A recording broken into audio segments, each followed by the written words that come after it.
ஆத்ம நமஸ்தே to all. இந்த tarot ரீடிங்கில் நம்ம பார்க்க போகிறது, நீங்கள் மனசில் ஒரு நபரை ஆழமாக நினச்சிக்கிட்டே இருக்கீங்க. அந்த பர்சனுடைய கரண்ட் சிச்சுவேஷன் என்ன அப்படிங்கிறத இந்த வீடியோவில் நம்ம பார்க்க போகிறோம். இதில் பைல் 1 பைல் 2 2 பைல் இருக்குது.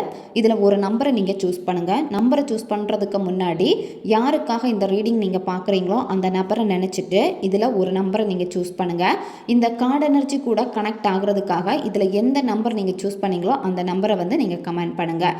இப்போ பைல் 1 சூஸ் பண்ண உங்களுடைய ரீடிங்கில் நம்ம போகலாம். அவங்களுக்கு உங்களை சூஸ் பண்ணுறதா இல்லை அந்த தேர்ட் பர்சனை சூஸ் பண்ணுறதா அப்படின்னு ரொம்ப கன்ஃபியூஷனாக இருக்காங்க. பக்கத்தில் இருந்தும் பிரச்சனைகள் வந்து உங்கள் பர்சனுக்கு வந்திருக்கு. அதனால் இப்போ உங்கள் பர்சன் வந்து உங்ககிட்டையும் பேசுகிறது கிடையாது. அந்த தேர்ட் பார்ட்டிகிட்டையும் பெரிய அளவுக்கு பேச்சுவார்த்தைகள் இல்லாமல் தான் இருக்குது. நீங்கள் அந்த பர்சனை வந்து இன்னமும் அதிகமாக லவ் பண்ணிக்கிட்டே தான் இருக்கீங்க. தேர்ட் பர்சனுடைய லவ்வுக்கு வந்து உங்கள் பர்சன் வந்து வேல்யூ வந்து அதிகமாக கொடுத்துருக்காங்க. உங்களால் அதை வந்து ஏற்றுக்க முடியலை. அதாவது உங்களை வந்து ஏற்றுக்கணுமா அந்த ஒரு மைண்ட் செட்டுக்கு அவங்க வந்து இல்லை. பட் இருந்தாலுமே சில கனவுகளில் வந்து உங்களுடைய எண்ணங்கள் வந்து அந்த நபருக்கு அதிகமாக வருது.